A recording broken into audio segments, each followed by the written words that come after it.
Well, today we're going to talk about the old adage, no pain, no gain.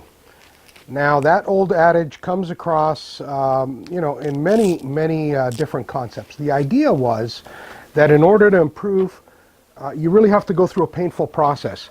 And I am so happy that Gary Silver from Turner Construction has decided to share a story with us on this topic of no pain, no gain. Now, Gary Silver started his career in carpentry in 1977, joined Turner Construction in 1999, and has experienced a lot with general foremen through the industry. And here's one story around this topic called no pain, no gain that Gary will share with us, and I think you'll find it very interesting.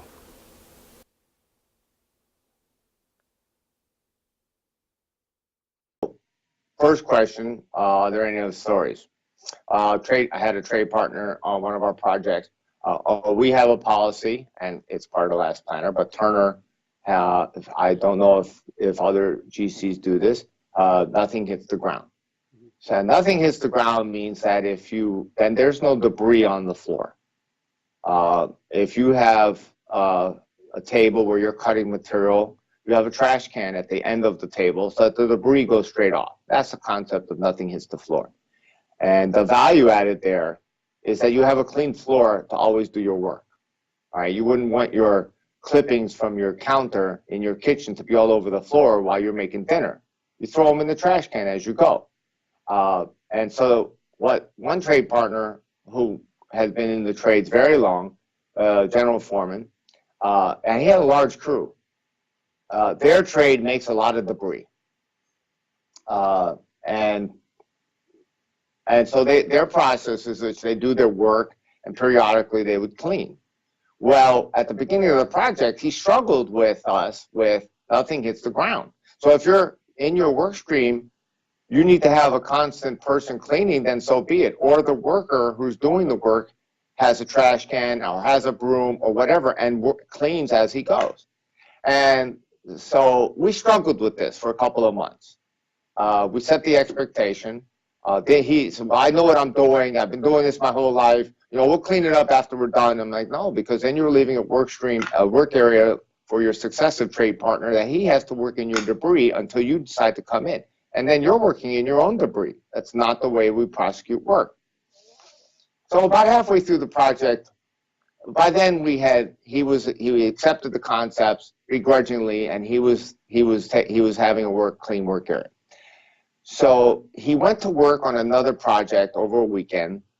He was the general foreman, and he went to work with his company, but on another general contractor's project over the weekend that they had.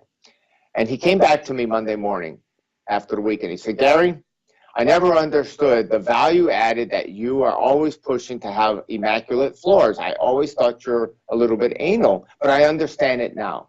Because I went to this other job and there was trash everywhere. These guys were like a train wreck, and it was terrible. We couldn't work. We couldn't move our scissor lifts, struggle. And all that weight, all that debris on the ground, it slows people down. It adds so much waste into their work stream, and it's an unsafe and poor quality workmanship. He said, I'll never fight you again about having clean floors all the time, because I understand now why it's so much value added. It was another aha.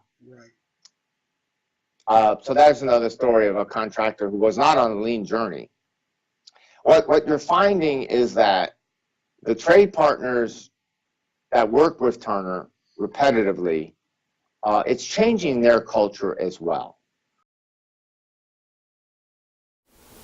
Well, I want to thank Gary for that story. It's just amazing how a simple concept like nothing hits the ground could be so powerful if you stay the course of trying to hit that target of nothing hits the ground. That's called a target condition. The condition should be happening every day. Nothing hits the ground, or nothing touches the ground, or the floor is clean. Now that is so hard to do when people don't understand what you're trying to accomplish. And that story with a general foreman going back to a different site, seeing what it was like versus what it's like now, That is the whole difference. And that aha that he talks about, that aha is what lean is about. Thank you, Gary.